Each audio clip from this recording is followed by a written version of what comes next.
walk a mile in his shoes. Never judge a man until you've walked a mile in his shoes. If there was anyone who knew all about that, it was probably Mother Teresa. After having lived among the poorest of the poor in India for nearly 30 years, and she would continue to do so for nearly 20 more. She was awarded the 1979 Nobel Peace Prize. She began her acceptance speech with the words, "Life is life."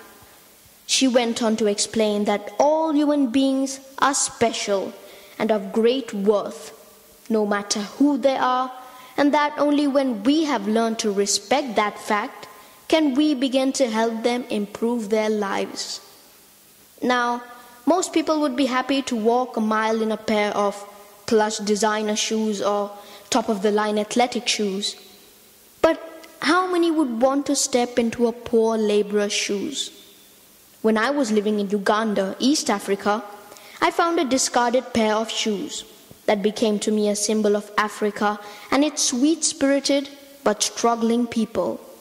It was apparent from the cement splatters that their last owner had been a construction worker.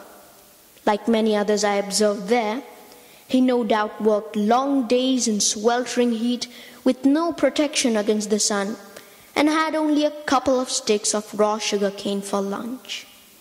He had worn those shoes until the holes in the soles had gotten so big that the shoes no longer served their purpose.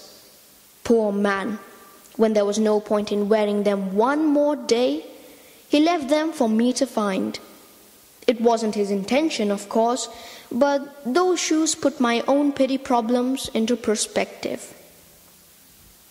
There wasn't any question in my mind when some time later a young man knocked at my door asking for help.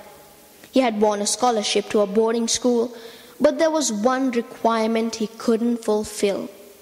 He didn't have any extra shoes. He asked if I had an extra pair I could lend him. The ones which I had at the time fit him quite nicely. And that was that.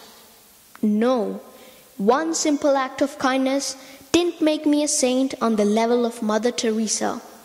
But I do believe that in that moment, I experienced a touch of what motivated her all those years. The love of God compels us. Thank you.